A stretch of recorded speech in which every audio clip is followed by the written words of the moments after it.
ধরে রাখা গেলই না। এত এত মানুষের ফিরে আসার আকুতি, পরিবার পরিজন, রাষ্ট্র, এমনকি বিদেশি ডাক্তারদের শত চেষ্টায় সাড়া না দিয়ে লাখো মানুষকে শোকে ভাসিয়ে চিরতরে চলে গেলেন শরীফ ওসমান হাদী।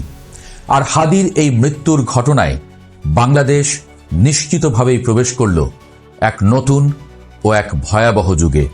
ভয়াল এক ঝড় যেন খুবলে খেতে প্রস্তুত গোটা বাংলাদেশ। 18 ডিসেম্বর 2025 রাত 9:45 সিঙ্গাপুরে চিকিৎসাধীন অবস্থায় যখন তার হৃদস্পন্দন থেমে গেল, ঠিক সেই মুহূর্তেই বাংলাদেশের ইতিহাসের চাকা এক অনিশ্চিত গন্তব্যের দিকে ঘুরতে শুরু করল। হাদীর এই মৃত্যুতে যেন আগ্নেয়গিরির বিস্ফোরণ, যার লাভার স্রোত এখন পুরো রাষ্ট্রকে কাঁপিয়ে দিচ্ছে। আবারও ধানমন্ডি 32 উত্তাল, তছনছ হয়ে গেছে প্রথম আলোর কার্যালয়, আগুন জ্বলছে ডেইলি স্টার সহ সারা দেশে। থমথমে অবস্থা পুরো বাংলাদেশে। ভয়ানক ঝড় এরই মধ্যে শুরু হয়ে গেছে। অনুমান ছিলই হাদীকে হারিয়ে শোকে পাগল প্রায় হয়ে যাবে তার অনুসারীরা। হাদী বোধহয় নিজেও জানতেন না, শত্রু যেমন তৈরি করেছেন গন্ডায় গন্ডায়, বন্ধুর সংখ্যাও নেহায়েত কম নয়। তার গড়া ইনকিলাব মঞ্চ আগে থেকেই ঘোষণা দিয়ে রেখেছিল, হাদীর কিছু হলে পুরো বাংলাদেশ অচল করে দেয়া হবে। খুনিরা গ্রেপ্তার না হওয়া পর্যন্ত অবস্থান নেওয়া হবে শাহবাগে। কথা মতো হাদীর মৃত্যুর খবর শোনা যেতেই ক্ষোভে রাগে ফেটে পড়েছে ছাত্র জনতা। গভীর রাতেই শাহবাগ পরিণত হয়েছে জনসমুদ্রে।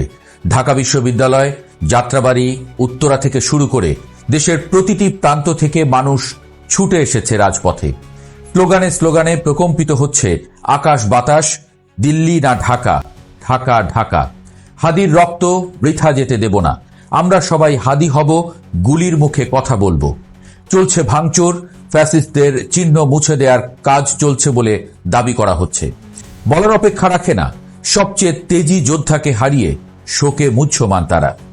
সময় যত গড়াচ্ছে, স্লোগানের আওয়াজ তত তীব্র হচ্ছে।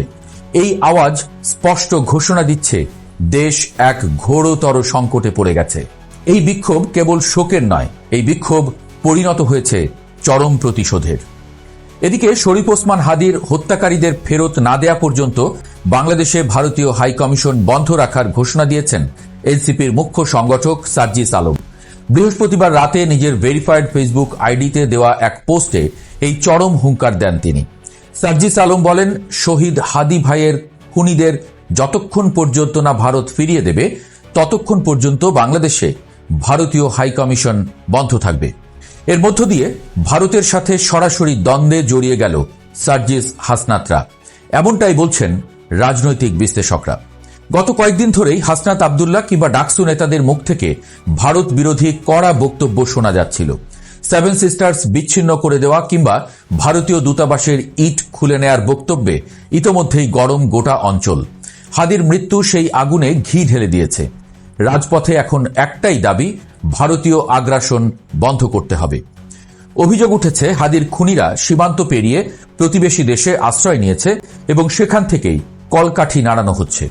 যদি সরকার দ্রুত এই খুনিদের ফিরিয়ে আনতে না পারে, তবে বাংলাদেশে ভারতীয় স্বার্থ এবং কূটনৈতিক সম্পর্ক এক ভয়াবহ অচলাবস্থার মুখে পড়বে। প্রধান উপদেষ্টার ভাষণ, আশ্বাস বনাম বাস্তবতা। হাদীর মৃত্যুর খবর পাওয়ার পরপরই জাতির উদ্দেশ্যে জরুরি ভাষণ দিয়েছেন প্রধান উপদেষ্টা অধ্যাপক মোহাম্মদ ইউনূস। তিনি এই হত্যাকাণ্ডকে নৃশংস হিসেবে অভিহিত করে বলেছেন, হাদী ছিলেন পরাজিত শক্তি ও ফ্যাসিস্ট সন্ত্রাসীদের প্রধান শত্রু। তার কণ্ঠ স্তব্ধ করে বিপ্লবীদের ভয় দেখানোর অপচেষ্টা সফল হতে দেয়া হবে না। প্রধান উপদেষ্টা আগামী 20 ডিসেম্বর শনিবার রাষ্ট্রীয় শোক ঘোষণা করেছেন এবং হাদীর স্ত্রী ও একমাত্র সন্তানের দায়িত্ব নেওয়ার প্রতিশ্রুতি দিয়েছেন। তিনি দেশের মানুষকে ধৈর্য ধরার আহ্বান জানিয়েছেন, কিন্তু প্রশ্ন উঠেছে, যমুনার ভেতরে বসে তিনি কি বাইরের উত্তাপটা ঠিকমতো টের পাচ্ছেন? রাজপথের স্লোগান আর মানুষের চোখের ভাষা বলছে তারা এখন আর কেবল আশ্বাসে সন্তুষ্ট নয়। হাদী ছিলেন এই গণতান্ত্রিক উত্তরণ প্রক্রিয়ার অবিচ্ছেদ্য অংশ। তার ইচ্ছা ছিল আসন্ন নির্বাচনে অংশ নিয়ে নতুন বাংলাদেশ বিনির্মাণে ভূমিকা রাখা। প্রধান উপদেষ্টাও স্বীকার করেছেন সেই স্বপ্ন অপূর্ণ রয়ে গেল, কিন্তু এই স্বপ্নভঙ্গের দায় এখন গোটা রাষ্ট্রের উপরে।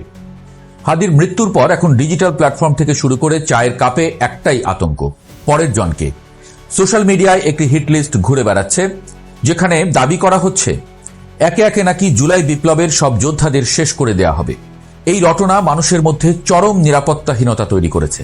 দাবি করা হচ্ছে ভারতের প্রত্যক্ষ মদদে খুনিরা এই সাহস পাচ্ছে।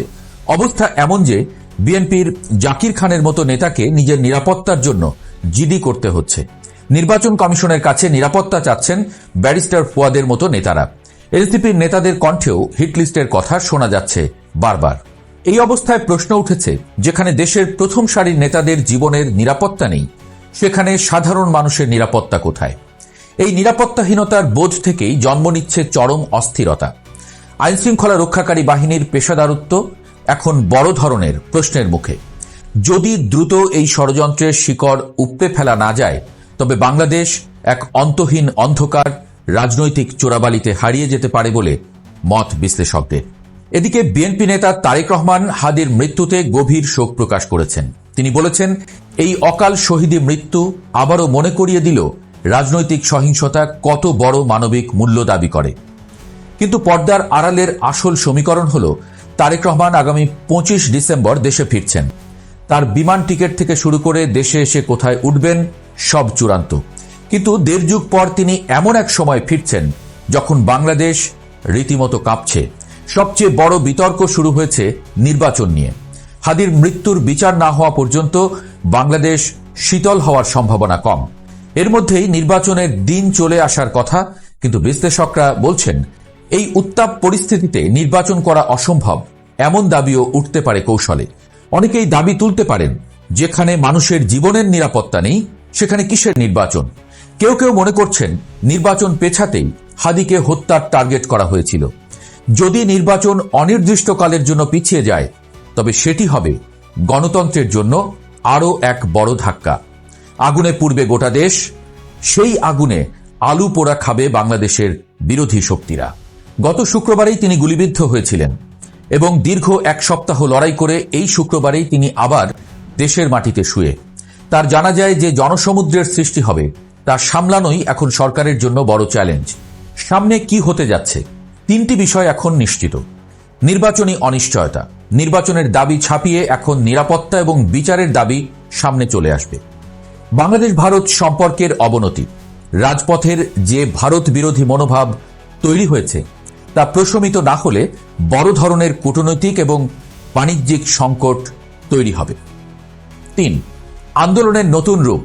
হাদির মৃত্যু বিপ্লবীদের আরো বেশি সংঘাতমুখী করে তুলতে পারে, যা সরকারকে বিপাকে ফেলবে। সব মিলিয়ে শরীফ ওসমান হাদির প্রস্থান বাংলাদেশকে এমন এক নতুন যুগে ঠেলে দিল, যেখানে প্রতিটি মোড়ে অপেক্ষা করছে অনিশ্চয়তা আর বারুদের গন্ধ। খুনিদের বিচার আর রাষ্ট্রের স্থিতিশীলতা ফেরানোই এখন একমাত্র পথ। কিন্তু বেছে বেছে যারা হাদির মতো নেতাকেই হত্যা করল এত মেটিকুলাস ডিজাইনে, তারা কি সহজে শান্ত হতে দেবে দেশকে? ভয়ঙ্কর এক গৃহযুদ্ধের পথে দেশ। প্রিয় দর্শক, বাঁচান বাংলাদেশকে।